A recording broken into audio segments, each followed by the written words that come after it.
Greetings, and welcome back to the Rose Bros podcast. This episode, we are joined by the Honorable Rick Orman, CEO of Surmont Energy, former Alberta MLA, and Cabinet Minister. Mr. Orman has more than 50 years of business experience serving as Chairman, CEO, and Corporate Director of a number of publicly traded companies listed on the Toronto Stock Exchange, the TSX, and NASDAQ, including NovAtel Inc, Daylight Energy, and Sinopec Daylight. He is the director of Persta Resources, WesCan Energy Corp, CannaPharma, Spoke Resources, and Surmont Energy. From 1986 to 1993, he was twice elected to the Alberta Legislature and served in 3 portfolios, including the Minister of Employment, Minister of Labor, and Minister of Energy. Mr. Orman also graduated from Eastern Washington University with honors in 1971. Among other things, we sat down and discussed energy entrepreneurship, working alongside numerous Alberta premiers, recruiting Ralph Klein, and the Alberta Advantage. Enjoy. This podcast episode is sponsored by Conate Water Solutions. Do you need cost-effective water sourcing options to supply your next drilling or completions program? Conate Water Solutions is a specialized hydrogeology company focused on water well drilling, testing, and water management services in Western Canada and Texas. Contact info at conatewater.com or check out conatewater.com for more details. This podcast is sponsored by headracingcanada.com. Looking for high-performance ski gear this winter? In partnership with 4-time Olympian Manny Osborne-Parody, headracingcanada.com is offering the lowest prices possible through its online storefront by passing brick-and-mortar savings on to customers. Check out headracingcanada.com for more info and get your high-performance ski gear for the upcoming season.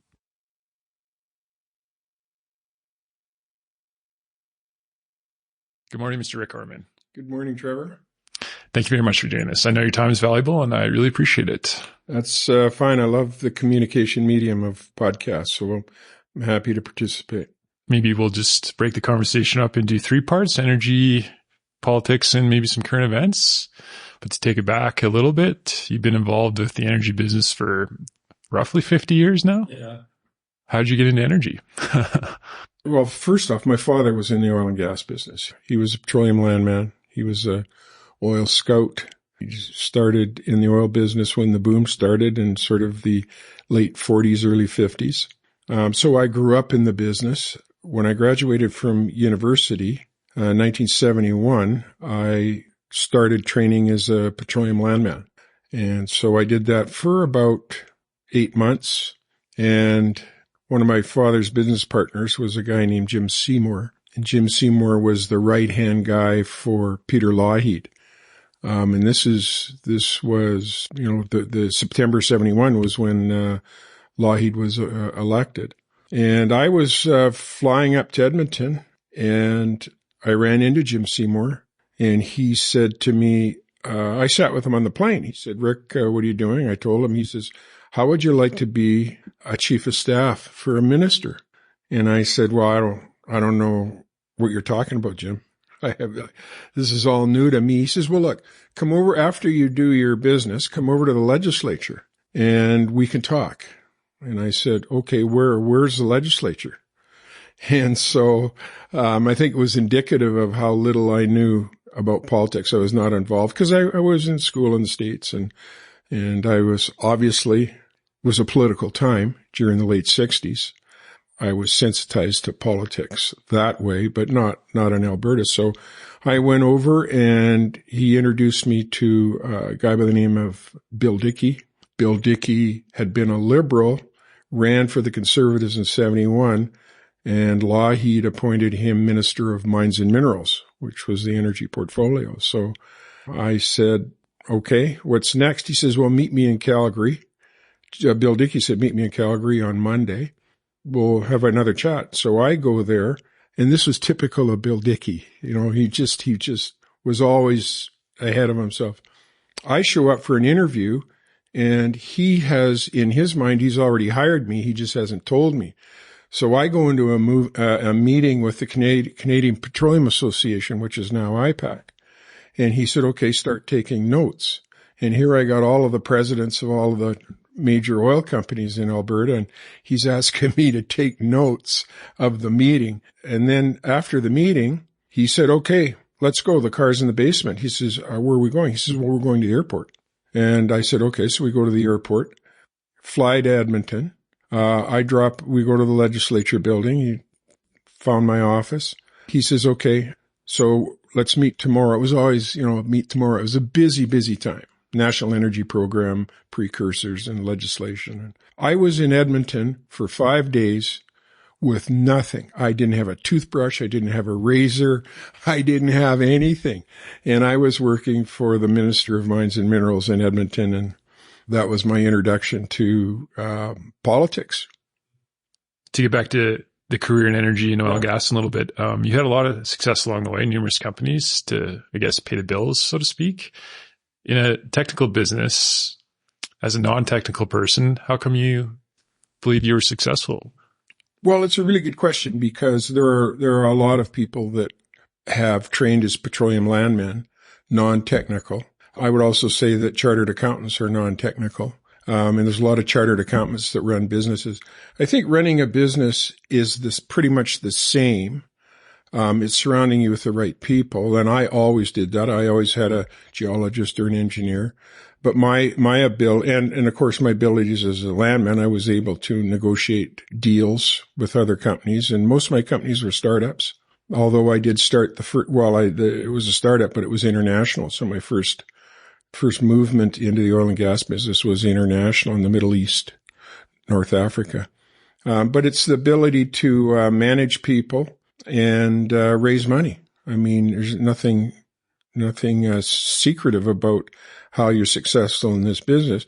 There's been lots of technical people like geologists and engineers that could never run a company. They couldn't raise any money.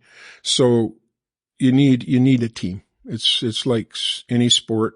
It's like Calgary Flames. Well, you're not a goal scorer, so how did you get into hockey? Well, it's not just goal scorers that make up a team. So that's how I started the business, and I'm sort of a serial entrepreneur. I mean, I've been involved. I've probably sat on the board in my career of about 20 public companies, and a lot of them were startups that had some success and then needed access to more capital than, friends and family, and took them public. And it's still happening. I'm still sitting on boards that I was a founding director. I'm sitting on a board of an electrical contractor. It's had phenomenal success, and maybe one day they'll go public. So I have that. That's a skill that I bring to the board of directors, or an experience, is raising money, going public at the right time. Do you create a symmetry of risk? Did you have to put your own money in? Was it a big personal sacrifice when you first got going? No, I didn't see it as a personal sacrifice at all. It's more of a personal sacrifice of time, not money.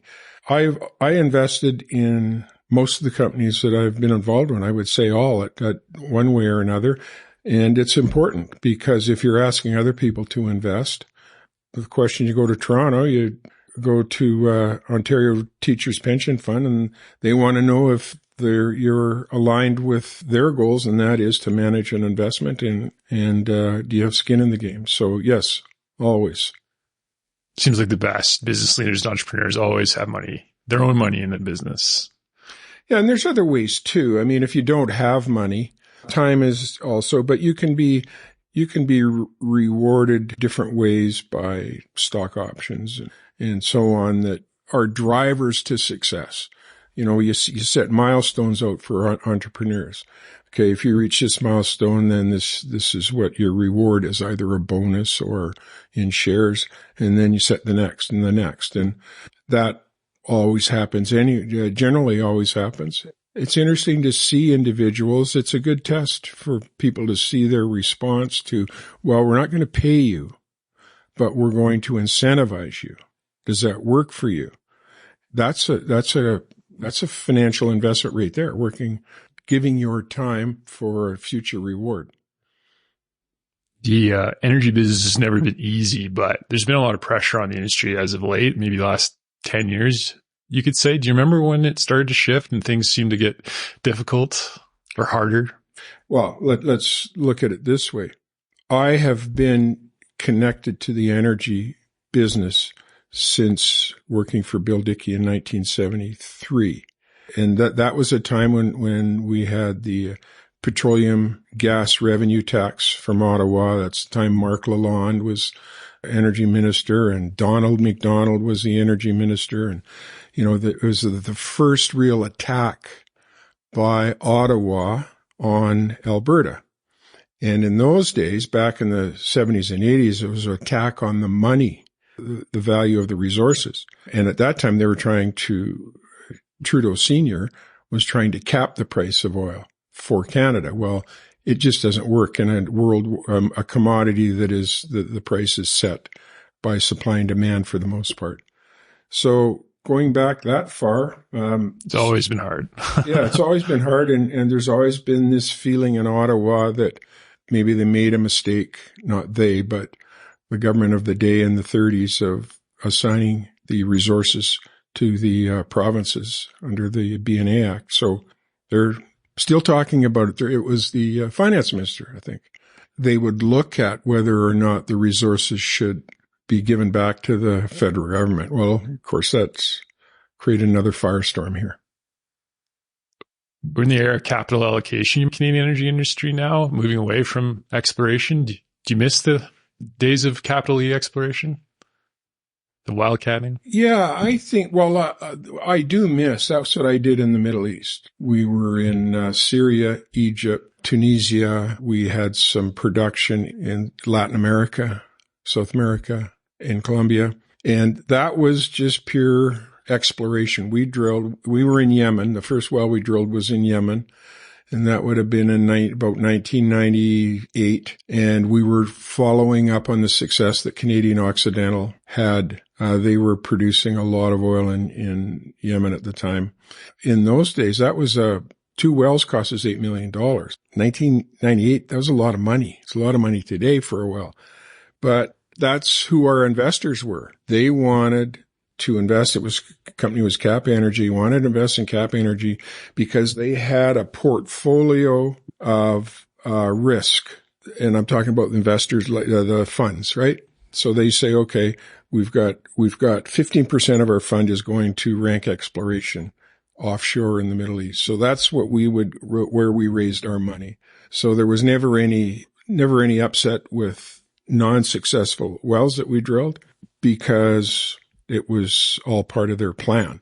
I think what happens is if you veer away from your plan and you don't let your investors know, that's when you create a disconnect, and it's hard to go back to them for more money when you've done something different than what their expectation was. But yeah, I do miss those days. I miss the days too when I worked as manager of land and contracts for a company called Signalta Resources. And in probably 1980, we drilled 150 wells in 1 year in East Central Alberta. I miss that. We had done a farm out from Pan Canadian. We call it the Forsberg Project. They'd farmed out the whole township to us. They had every other section in the township because of their connection with the railroad, right?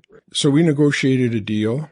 We had drilled half of the well commitments, which would have been probably about 15 or 16 before the paper was even signed. And in those days, you could do that. A bond between two landmen, we have a deal, was enough to go and spend contractor rig and drill. I think in those days, those wells were like $300,000 a piece. And the paperwork was an afterthought, was something you did later. Those days are long gone now. So yeah, there are aspects of the past that I do miss. And it's that being able to move quickly without the necessity of crossing T's and dotting I's. Seems like maybe a bit of the organic kind of entrepreneurial spirit of the old days is gone a little bit. It's a lot harder for an entrepreneur to start up in the energy business. Do you think it is. I think it is in many ways. In those days, it was not as difficult. And you could deal with other companies that had the land. As long as they felt you had the money to drill a well, then they'd do a farm out with you. Today, it's a little different because now, those days, the abandonment liabilities were not carried on the balance sheet, so nobody cared about that. That was kicked down the road to today. But in those days, if you had the money, and they'd want to know who you are, but it's not as detailed as it is today. So for that reason, anybody could have got in the business at the time. And because of the different risk portfolios that we talked about, it was always receptive with the investment banks. I mean, you look back in those days, the CannaCords and companies like that, they'd take whatever deal they could get just because it was, they wanted to make investments in the energy sector and then take the companies public. Colin Brosted from Tourmaline, VP Exploration, did this podcast, was generous enough to do it. And we talked about that. It was that's the point, is to drill oil wells. You're in the energy business, and that's kind of the whole idea. Yeah, that's right.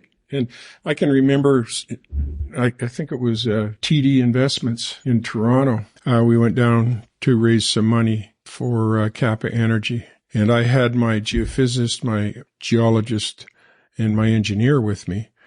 And we were sitting there and meeting all of the other brokers, right? I mean, the ones that had the clients that they would go back to and get the money from once they heard the story. And in comes the manager. He'd managed all these guys, and his chair was vacant in the middle. And he didn't even introduce himself. He said, he just looked at all of us and he said, "Which one of you SOBs know how to find oil?" And that was it. Like, you tell me where, and you tell me if you've had any success. He says, "I don't want to hear about teams. I'm tired of hearing about teams at Canoxy or teams at Pan Canadian. I want to know what field you found." And he was looking at us. So fortunately, one of our guys had found a field in the Middle East, and we got the money. But that's the whole idea. Yeah, like, let's drill some wells and get them on stream and get some cash flow and hope that supply and demand is in your favor. Perhaps one of the secrets to Tourmaline's success is they have that attitude. Yeah. Well, they drill an enormous amount of wells. And, Mike Rose has been around a long time. So he knows, he knows how it used to be, and he knows what it takes to get the job done. I mean, I got a great deal of respect for him. Energy's commodity goes up and down. Like we said, some people would say we're in the era of capital allocation. It's different this time. The energy supply cuts, and there's less investment in the industry and all that. But is it different this time, or is it the same old supply, demand, and human psychology of greed that people are just going to go out and drill again and prices are going to collapse? Or is it different? And that's the great debate, right? It's more around alternative energy. Is the ability of alternative energy going to keep pace or outpace the demand for conventional petroleum and natural gas? A lot of people would say no, and I think what the conventional wisdom is, look, we know alternative energy is coming, but it's not going to be able to fulfill the demand by 2030 or 2040. So let's be realistic about it. And I think that's the problem I have with the federal government right now, is they don't want to hear anything about realism. They just believe that capping production is going to help alternative energy oil side. You and I know that it's the consumer that dictates the use of alternative or conventional, whether it's hybrid cars, electric cars, or the old diesel engines. But that's not politically acceptable. So Ottawa will go and say, okay, well, we'll just hammer the industry because nobody has any sympathy for them. But I don't know how that translates into an abatement of demand by the consumer. It may politically sound good, but it's not going to solve that problem. I think one of the things that it has done is, and we talked a little bit earlier, about the oil sands. And I think that pretty much everybody recognizes that we don't want any more tailings ponds. We want to deal with the tailing ponds that we have, and we want the industry to find other ways of developing the bitumen. We went from tailings ponds to in situ development, which was a response to no more tailings ponds, but it still generates carbon gases in the development. So now they're talking about, and I'm involved in the bitumen beyond combustion, where we will take the bitumen and we will convert it to asphalt. And by doing that, we sequester the CO2 into the asphalt. So that's a very sort of acceptable response, and it's a commercial response, a successfully commercial response to future oil sands development or bitumen development. So I think there's going to be a lot more. They're talking about carbon fiber and all sorts of things that can be produced with the right technologies from the bitumen. And so we're one of the companies that's out on that leading edge, and it actually is something that the federal government has talked about as something that they should nurture along with the province, which the Premier Smith mentioned in a debate with Rachel Notley, that bitumen beyond combustion is something that their government is going to try and nurture to success. Investments in alternative energy may make things different then? The oil prices may stay relatively strong? Well, I'm of the view that I know that alternative energy is going to be the way of the future. I mean, nobody wants to damage the atmosphere. Even when I was minister in 1991, I forced the regulators to include a percentage of power generation from hydro in southern Alberta. You know, the St. Mary Dam, for instance, that dams some of the irrigation districts. The purpose of that was to just give them that little sliver of access. Like, they weren't commercial. They couldn't produce into the grid commercially. They needed a bit of a subsidy from the government. You know, things like that, I think like I said, that was 1991. At that time, we recognized that we wanted to have things other than the hydrocarbons into the grid. And now it's pretty broad-based, what they take into the grid. I think really where the governments are, both national and international governments are getting it wrong is natural gas is the great transition to alternative energy. And so if they could recognize that that's a transitional period for the use of natural gas away from petroleum products, power generation from coal and other forms of emissions to generate power, then that could take us to the alternative energy. Let's see what happens. But in the meantime, let's not be silly about it. And it's creating chaos in the energy regulators, like they're trying to respond to reducing hydrocarbons. But at the same time, there's not nearly enough wind power or these little hydro projects to take up the difference.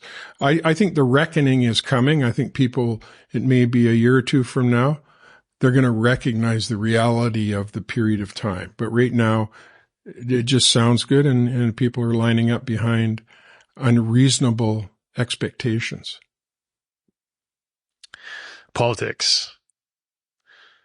Was that the first goal in your career, or was that kind of your main focus, or did it just come along? Well, we talked earlier about when I was 22 or 23, being a chief of staff for the Minister of Mines and Minerals.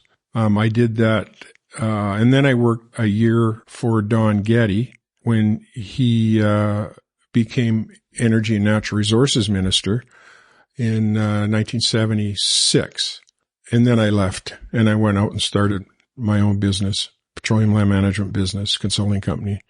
Having had that direct connectivity to the political regimes, I got very interested in it, and I'd been out of politics.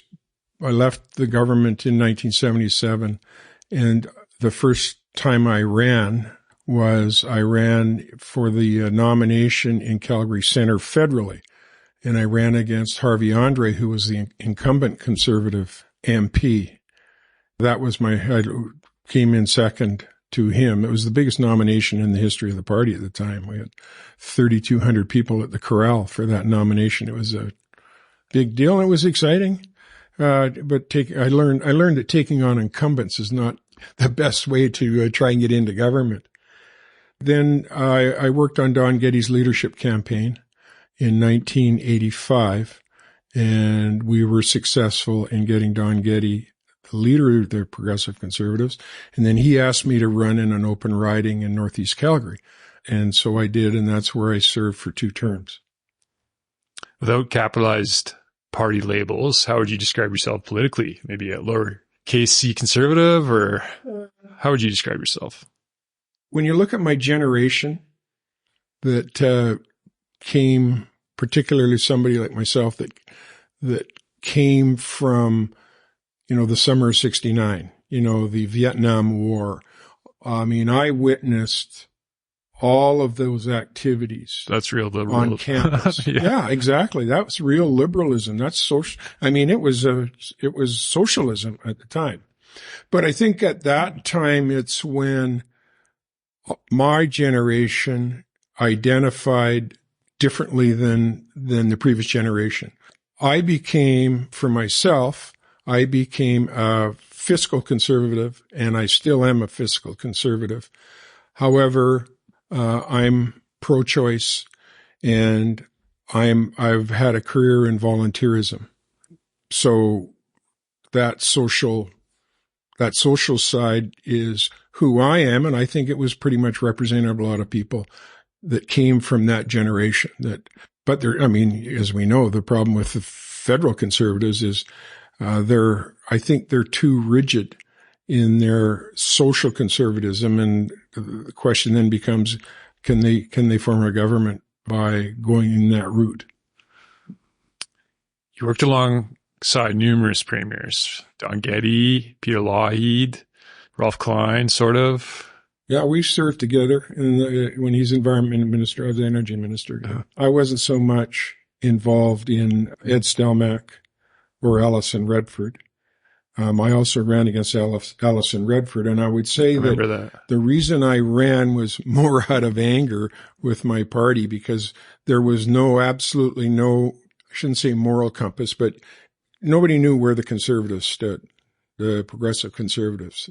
And I don't think Ed Stelmach did, and I don't think Alison Redford did either. Let's face it, they were one-term premiers. Following the leadership in 2011, which I ran against Redford, I got involved with the Wild Rose Party. And so I had voted. I didn't get involved really, but I'd voted for the Wild Rose in 2 elections. And then myself and 2 other people, a guy named Thompson McDonald and Hal Danchilla, we started the first effort to put the 2 parties together. And that was in February. We call it the February 19th committee. We invited about 10 Wild Rose people, 10 PC people. And then there were all there were some were former MLAs. There were some that were past presidents, some that were head of finance committees for the 2 parties. And so we met in Red Deer at the Red Deer College. The purpose was just to say, hey, we don't have an agenda here other than, do you think we could get the parties back together? Because we'd just lost the 2015 election to the NDP. We'd brought in a facilitator because we weren't sure, right? I mean, there was bad blood between the Wild Rose and the Conservatives for a variety of reasons. And so a facilitator stands up and starts to say, okay, here's how we're going to do this. And I just thought, why don't we start with a show of hands? Okay, how many people are in favor of the status quo? 2 people put their hand up. 1 Wild Roser and 1 PCer. I said, how many are in favor in this room of putting the parties back together? Everybody else put their hands up. So it was like 18 out of 20. And so from there on, we didn't have to do anything other than plan the next meeting, which was April 30th of 2016, where we advertised in a weekly a rural weekly that we were having this meeting, but the word of mouth got throughout the province. We had 500 people show up at Red Deer College, April 30th, 2016. The media was there, and the whole discussion was, can we put the parties together? What do we have to do? And there was a consensus in the room that was equal to the first meeting that we had. After that meeting, the three of us looked at each other and said, well, now we got the parties back together. What do we have to do? Well, we have to have a constitution. We have to have a leader. We're going to have constituency associations. I mean, there's these things that people don't think about when you're sort of on the outside watching. Like, okay, the party's together, great. Let's have an election. So we started down the path of putting constitution together. And that was the trick, because where the Wild Rose had been pretty rigid in their thinking about the relationship between the party members and the elected representatives, and the PCs had a history of their relationship. So what went in that constitution and how we dealt with issues was really the difficult part. So we got that moving, and then we said, well, who's going to lead this thing? You got the train on the tracks, but you don't have a conductor. You don't have an engineer. And fortunately at that time, that's when Jason Kenney put his hand up and said, I'll do it. And so the rest is sort of history. But that was a very important period of time. I can tell you that today, the problem that Danielle Smith had when she ran in her leadership was it hasn't knitted yet.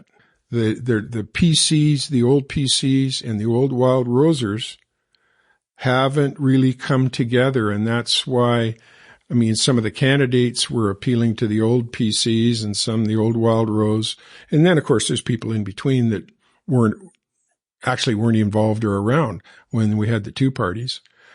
When you make your cabinet up, you have to look and make sure you've got representative of the old Wild Rosers and the old PCs, because if you don't, you still have fissures. So I think Danielle knows that. We've had that conversation. I mean, she knows that job one, now the election is behind her, is to make sure that the people that are sitting at the cabinet table are ones that are aligned with knitting the PCs in the Wild Rose, so that we can be successful at the next election. And there was that, the irony is that Jason Kenney didn't participate or think it was necessary to do the knitting. And it was actually what took him down was the fact that it wasn't knitted. So you had the old Wild Rosers out against Jason Kenney, and that's why he lost his leadership review. Do any particular premiers stand out to you? And if so, why? Well, they're all different, and it depends on the time too. Like the right guy has to come along at the right time. I think Peter Lougheed came along at a time when we'd had 35 years of social credit, and social credit was, I say this now, a rural-based party, which we've seen to be revisiting. But at the time, the times were really changing, and Lougheed captured that. He recognized times are changing, and that government had to be more involved in the economy and in social programming and so on. I mean, here's a conservative government went out and acquired Canadian Western Airlines. I mean, what conservative government buys an airline, right? So there were a lot of things that Peter Lougheed did, but at the time they were acceptable, and people recognized the importance of it. And Peter Lougheed had the respect of all Albertans. You very rarely, if ever, heard a bad word of Peter Lougheed between 1971 and 1985. Peter Lougheed was not your prototypical politician. He was more of a business guy. He was a lawyer. He was serious about what he was doing. I would say that he wasn't, he was known to not have the best sense of humor, but he was a great guy. And then he's followed by Don Getty. Don Getty was, he was a football hero, celebrity, Northern Alberta. He was more of he wanted to get away from the Lougheed approach where you can intervene or participate in the economy, that government should not be in the business of business. But the problem is, my first year as employment minister in 86, we had $9 oil. And so, governments had to respond because we had a system that was built up, particularly in healthcare, that was certainly not sustainable at $9. And so that was, and Don Getty wasn't your retail politician either. He wasn't the guy that would go to the weddings and funerals and parades. He felt that he was the chairman of the board, and all the other guys were CEOs all his cabinet were CEOs of their responsibilities, and they reported to the overall board of directors. Ralph Klein comes along, and he is absolutely the opposite. When I first served with Ralph, he just had very little time for cabinet or caucus or meetings. That wasn't what he wanted to do. He was bored to tears being in a cabinet meeting. And, a lot of us were, we were new into government. We're on the edge of our seat, and this is great. We're making a difference, but Ralph, not so much. He was not, he didn't want to be there, and a lot of times he wasn't. But what Ralph had was an ability to communicate and touch Albertans. And for the most part, he was very good at rural Albertans. Because, Ralph liked to have a drink. He liked to have a cigarette. He liked to, sit in a bar, whether it's the King Eddie or if he's, in a casino, and people are around him. And that's how Ralph developed his following. People would say, you know what? Ralph's just like me, and I'm just like Ralph. And so when you look at those three, they're really not, it's hard to compare them because they were so different, but they were successful in their own way. I mean, they won elections. Don Getty won 2 elections. Peter Lougheed, I think, was 3 or 4 elections, and Ralph Klein 3. So they were different. Now, those were the last leaders we had in Alberta, premiers we had in Alberta, that served more than one term. So 4 out of 7 premiers in our province since 1971 have only served one term. Well, what does that tell you? Well, I think it tells you that we know how to renew ourselves, and if we're not happy with a leader, we get rid of them, and we find somebody else that is more in tune with the times and appealing to Albertans. The history of the two parties when they were apart and together now is they're not going to tolerate failure. So if you don't like the leader or the premier that we've got as a party, just stay tuned. There's an annual meeting comes, every 4 years we have a leadership review, and that's what took down Ralph. That's what took down Stelmach, Redford. Except I think Redford walked before. There was a little more going on there. Vote. Yeah, and the same thing. Don Getty didn't go to the leadership review after his second election. So that's why Conservative Party has been successful. I think is because the membership has a big say.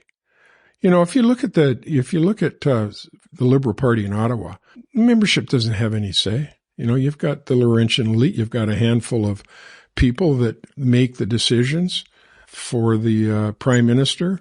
And regardless of what the membership thinks, they're going to continue until the bitter end. And usually it's till it's sometimes it's till it's too late. The thing about the Conservatives in Alberta is they haven't left it till it's too late. Except in 2015. Yeah. Well, that's right. In 2015. That's exactly right. But again, the parties had pulled apart. When you look at the numbers, and that's what encouraged everybody, when you looked at the numbers in the general election of 2015, the Wild rose together with the PCs could have smoked the NDP. Yes. In every riding. So that's why we did the 2016. King Ralph. He was your rival, but. Yeah.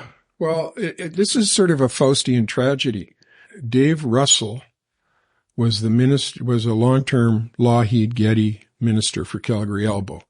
He had announced that he wasn't running in the 1989 election. So we needed a candidate in Calgary Elbow, the party. So at that time, Ralph Klein was rumored to be a candidate for the Liberals. They were having their Liberal convention in Red Deer in 1989, 88 or 89. Ralph was still the mayor. Yeah. Right? Radio host originally. He was. And you remember I mentioned the name Thompson McDonald. Mm-hmm. Ralph worked for Thompson McDonald because Thompson McDonald was the vice president of news at CFCN. So that's how this is. So I get a letter. Thompson McDonald was a good friend of mine, and he writes a letter. And he says to me in this page-and-a-half letter, I think we can recruit Ralph Klein for the Conservative Party to run in Calgary Elbow. And nobody would have believed that. But because I knew how close Ralph was with Thompson, I knew that was a possibility. So I went to Don Getty and I said, I got this from Thompson McDonald. He thinks that maybe we should talk to Ralph Klein about running an Elbow. So Don Getty says, okay, go talk to him. And I said, you want me to talk to him? And he said, yeah, go talk to him. So we had a meeting in the old Hilton, which was on 9th Avenue, Center Street there. It's the Renaissance now. And I go in the room and Rod Love is there. I'm in the room with Thompson. Rod Love and Ralph come in. And Ralph is very candid. I'd known him, obviously, having been a minister, dealing with the city. And he comes in and he sits down and pours himself a drink from the mini bar. And I'm a little bit reluctant here, like, am I being set up or what's going on here, right? Why am I talking to this person about this? And this could go really bad and could reflect poorly on me. But anyway, so I sat down and Ralph, and I'm just not sure I'm not going to be able to answer probably a lot of his questions. So Ralph says to me, he says, Rick, he says, I got 3 questions for you.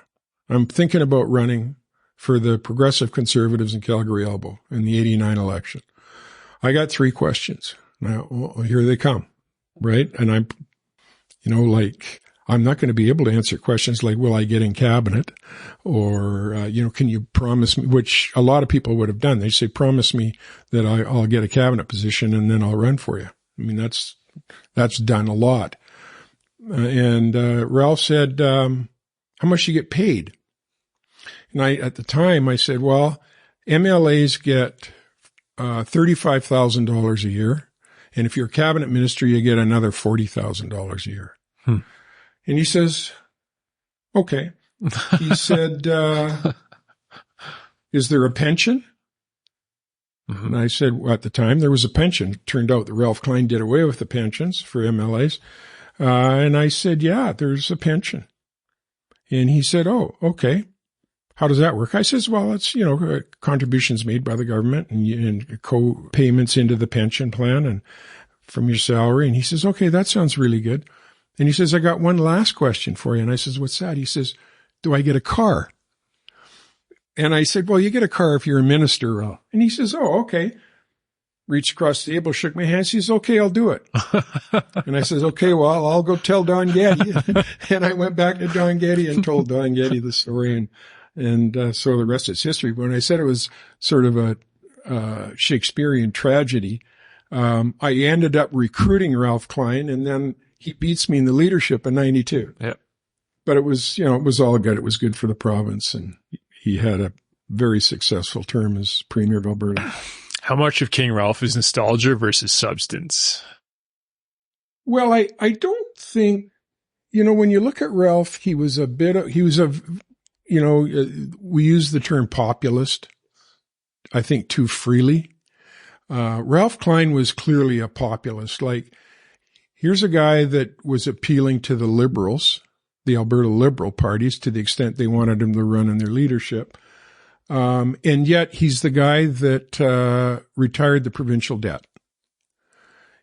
So that's the two are sort of an anathema, right?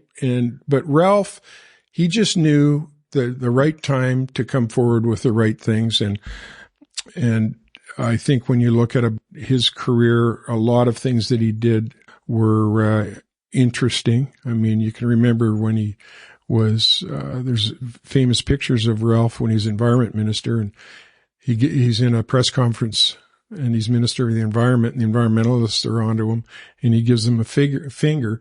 So there's our government represented by Ralph Klein giving the finger to all of the environmentalists and media, and it ends up in the front page above the fold of the Journal and the Herald. But, he got through that, and of course environmentalism wasn't what it is today then.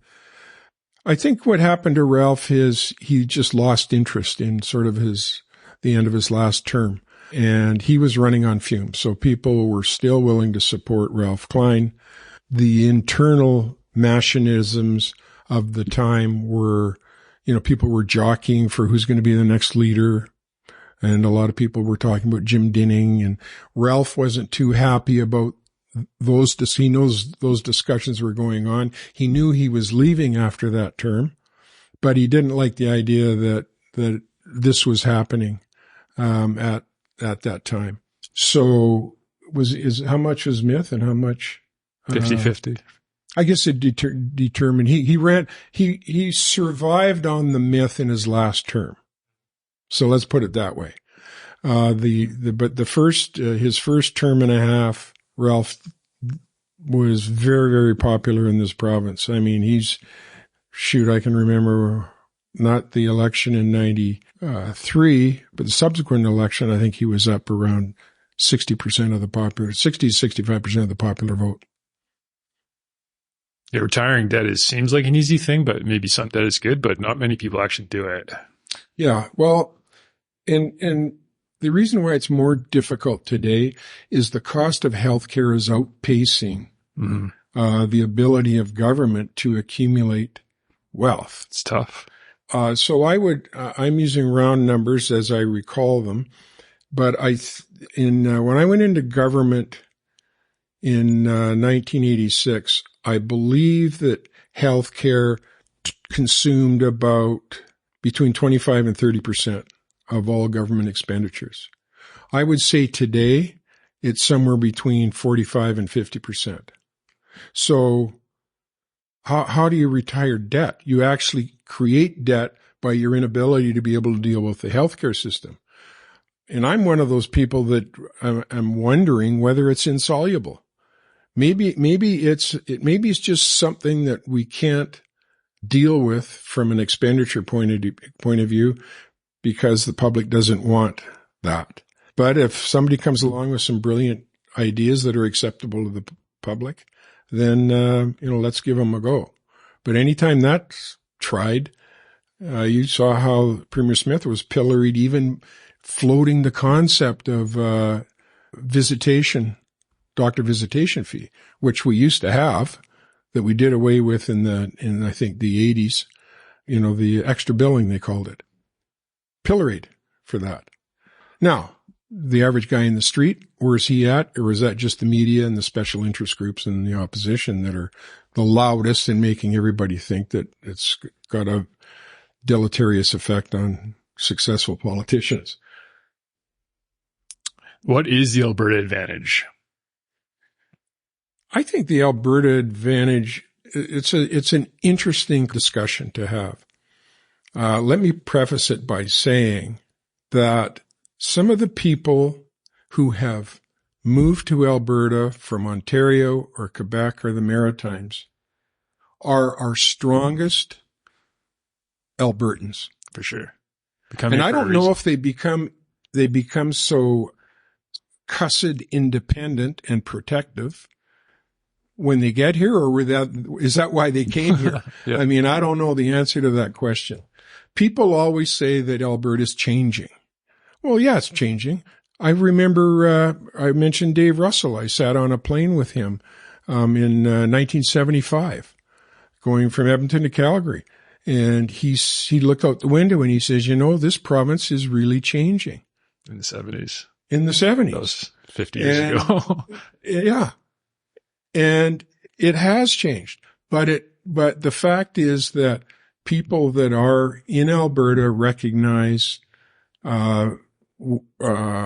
what's important in terms of the quality of life. They're experiencing the success, the Alberta success, and then they've adopted it. And I don't just mean Canadians. I'm talking about immigrants too, about new Canadians. The riding I represented in Calgary, Montrose, Northeast Calgary, was the highest percentage of visible minorities in the province of Alberta.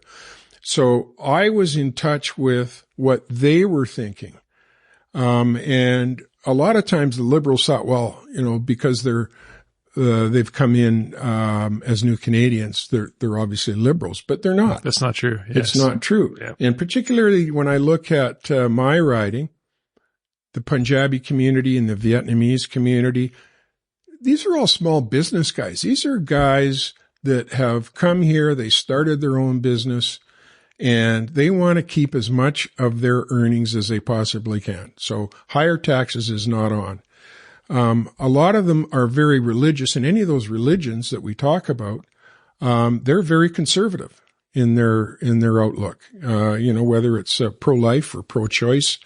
And so I think we're seeing in the United States now the concept that the southern border and how porous it is and the people coming in will ultimately vote for the Democrats. What they're finding is in the polling is that those people are the same as the experience I had in Northeast Calgary. They're independent contractors. They see themselves as independent contractors, whether they're working for the city of Tucson or whatever they're doing. And they are Roman Catholic. So you're going to see a big spike in the amount of Roman Catholics that are in the United States. And we know where they are on some of these social issues. So you asked, what is the Alberta advantage? I think that historically it's as simple as people have been able to get an education, get good health care, experience a low taxation environment. And if you want to go and get your PhD in petroleum engineering and your parents immigrated here 5 years ago, you can do that. So it's the openness and I think that people, you can get a little bit too deep into the weeds on this, but the people that do emigrate to North America are leaving repression for the most part. And whether it's a communist government or whether it's for instance, the Punjab, they're dominated by the federal government that's Hindu, and you've got the bifurcation between the Hindus and the Muslims and the Punjabis. They come here, so they now experience that they can, in Alberta, do whatever they want in the confines of the law, and everything's open to them. So that hasn't changed in the last 40 or 50 years, or maybe even longer. And so I think that's a little bit of the Alberta advantage. Mike Timms, when he was on the podcast, said old money in Calgary, somebody who had it last week, and perhaps that meritocracy is sort of what gets into the Alberta advantage. Do you think that still exists? Oh, for sure. You just have to walk downtown and see the the number of visible minorities that are working downtown, and they're working downtown because they are or have become very well educated, and they're able to participate in the highest level of our economy. That is the pureness of a meritocracy. And, I don't think it's unique to Alberta. I think Saskatchewan, British Columbia, and, so in the West is, there's no real sort of old boy. There's no Laurentian elite in the West. There's no group of people that have been around for, families have been around for hundreds of years and through their wealth try and control outcomes at the political level. That doesn't exist here. I mean, there's been wealth created, but I've never seen an attempt in all my years by any particular wealthy family or group of families trying to influence directly political outcomes. Because, I mean, it's as recent as 100 years where all this wealth was created.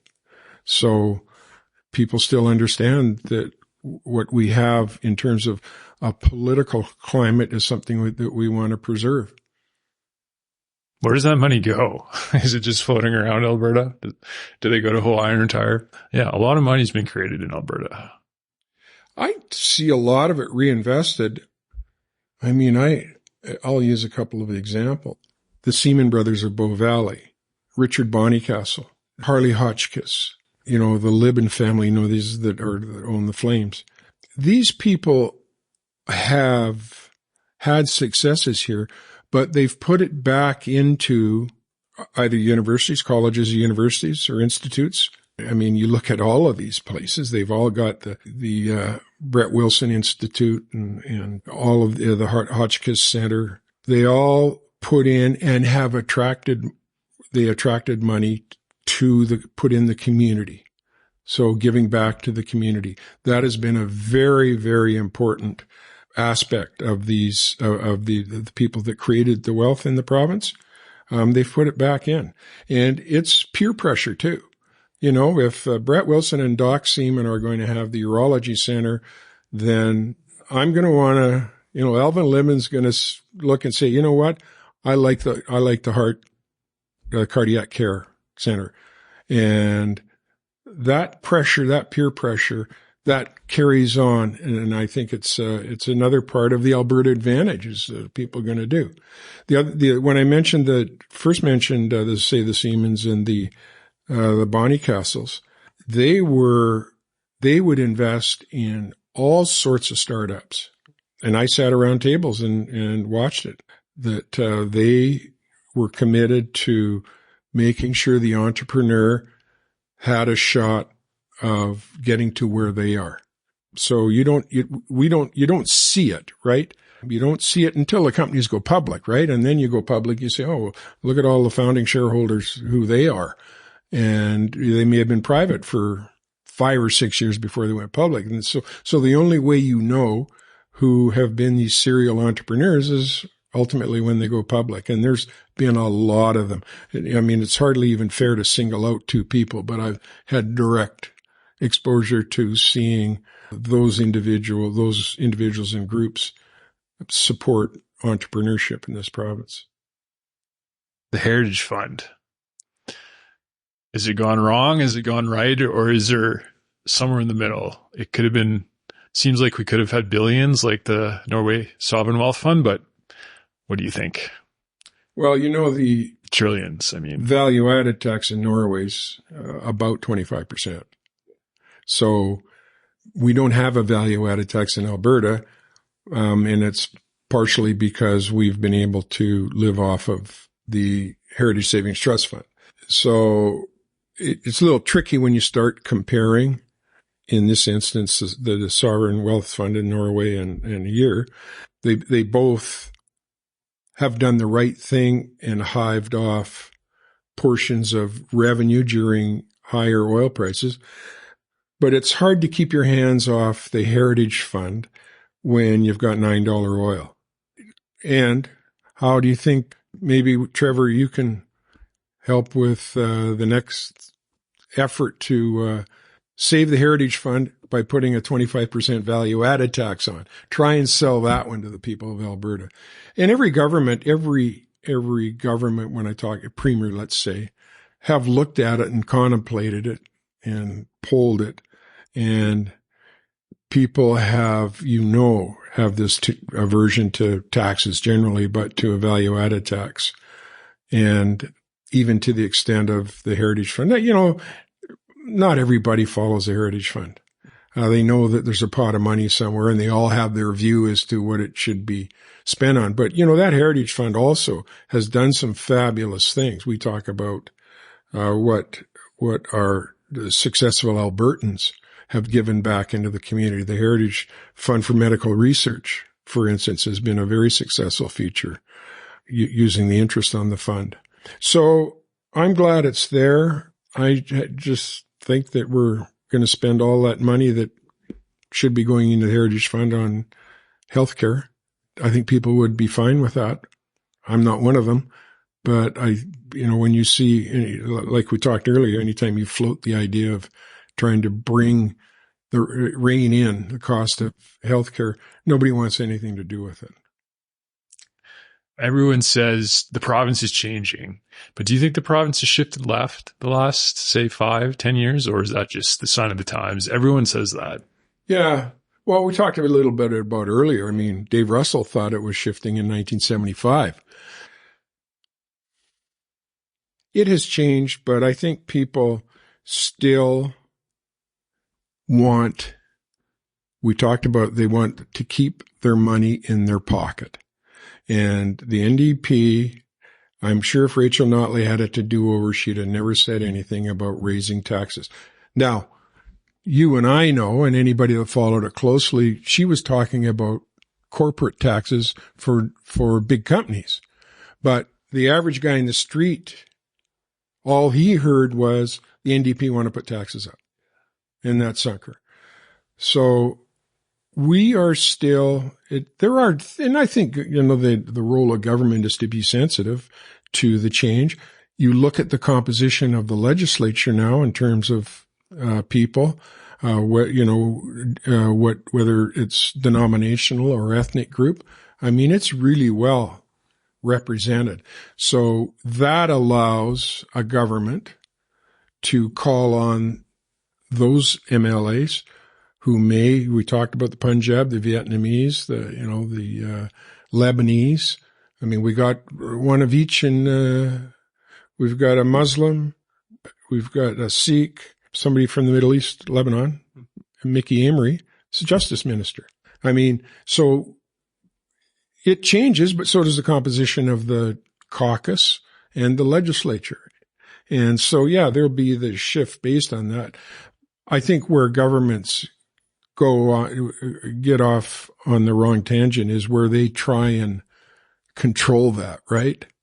Like, I'm sure the U.S. House of Representatives or the Senate is not as integrated as, say, the province of Alberta or even the Canadian government in terms of the various ethnic groups. So it is changing, but I don't think it's for the worse. But I still think there's a streak of conservatism that prevails here. And then all the rest, it's just, you got to manage that. What to you makes a good Alberta economy? Is it a bunch of revenue streams coming in from oil and gas, tech, farming, everything else? My experience is whatever the opportunity is, Albertans will be there. Who's leading the world in carbon capture and storage? Hydrogen. You just name something that is going to create wealth. Albertans will be there trying to develop it. Could be probably a lot of them are engineers that were working in the oil business, or geologists of working in hydrogen or whatever. Albertans have the ability to adjust and adapt. And that's sort of been what Alberta has been for the last 200 years. I mean, if you step back and look at Alberta in the last 200 years, it's changed and it's adapted and it's adjusted to the times. And I think that what we do in Alberta on the energy side, the alternative energy side, and the environment is leading the world. And that's because we have the skilled people here.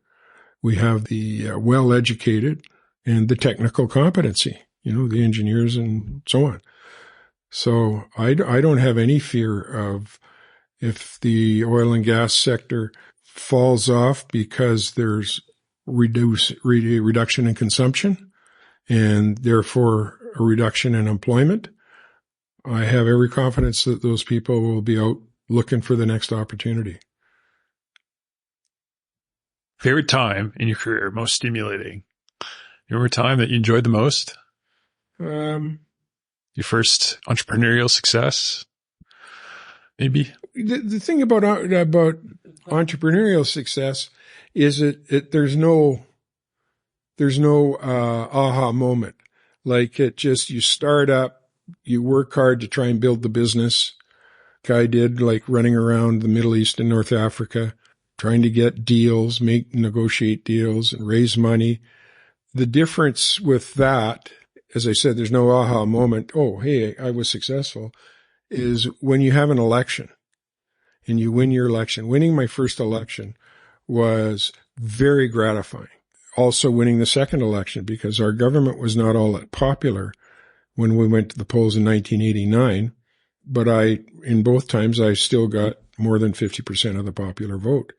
That comes from hard work, right? I talked about the weddings, the funerals, and the parades. That's what you have to do. Like, being a good political representative is probably about an 80 to 85 hours a week job. There's no weekend in the week.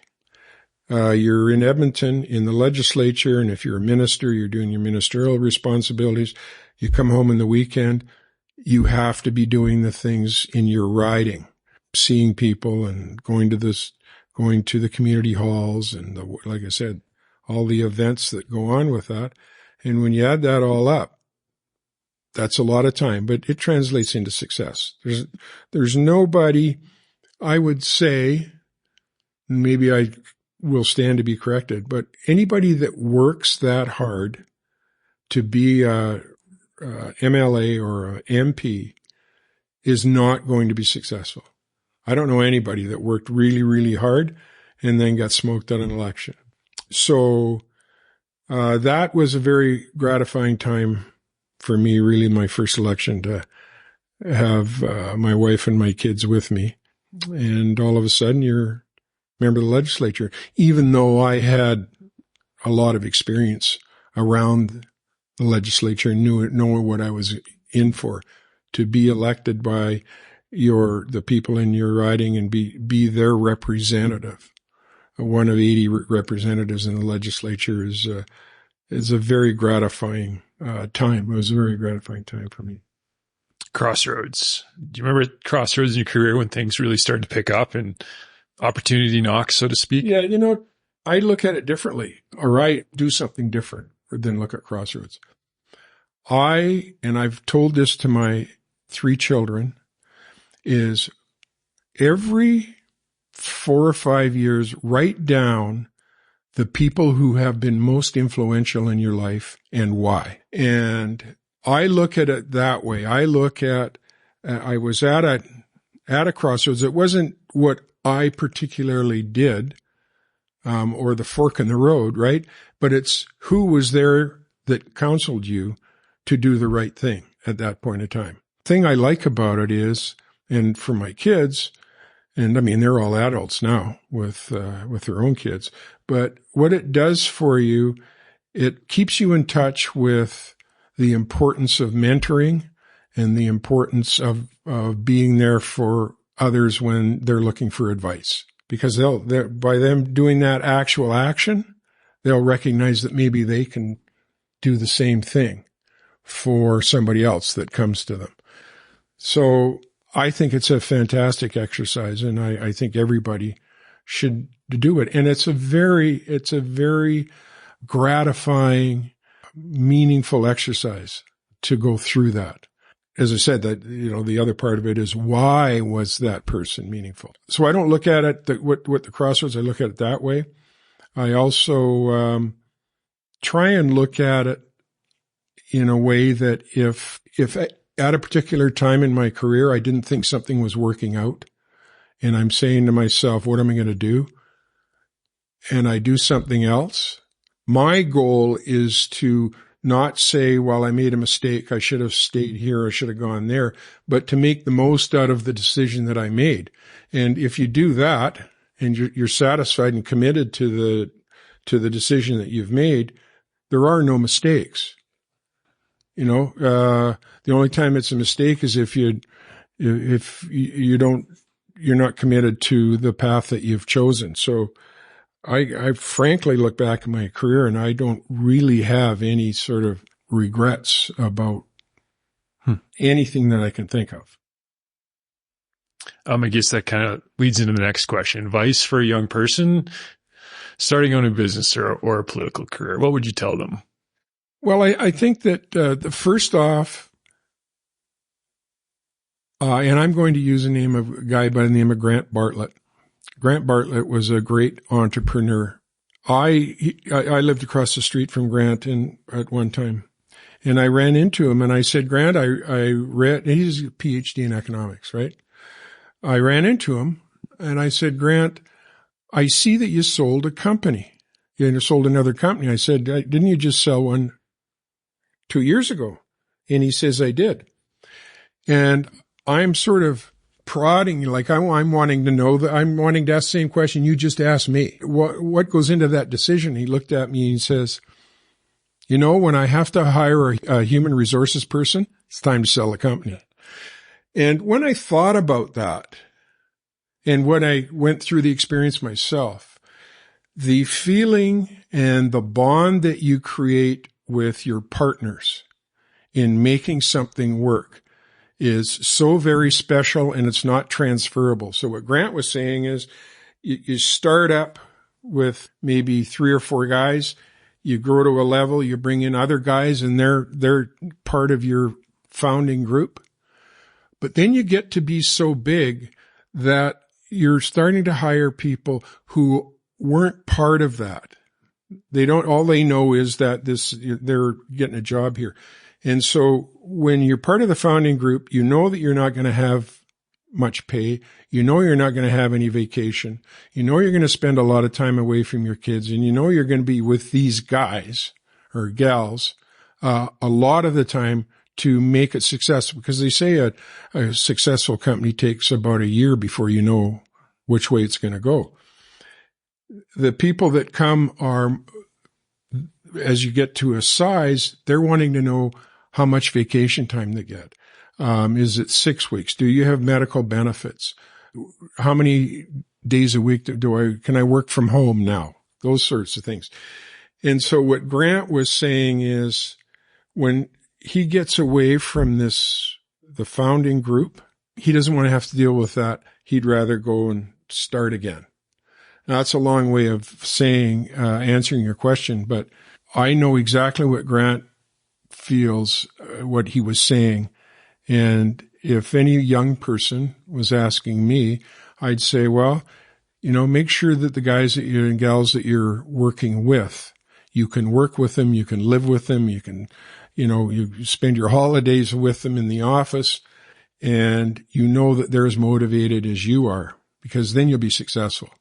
Always remember the Grant Bartlett model for success.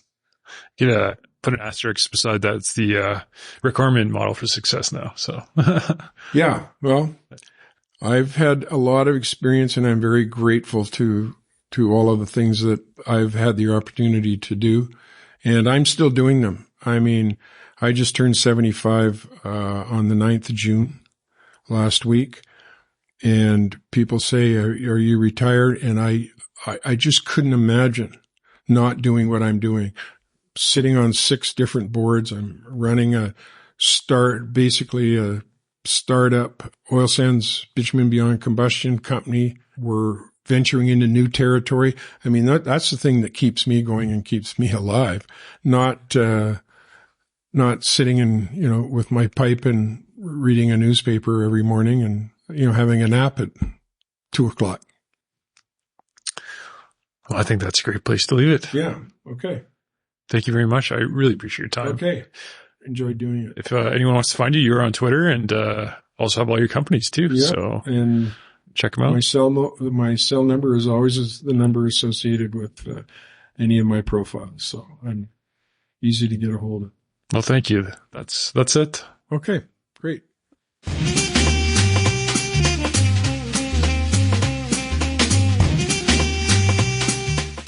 Thanks for listening, everyone. Hopefully you enjoyed the episode. If you liked what you heard, check out rosebros.ca where we will have upcoming shows. Until next time, happy coffee drinking.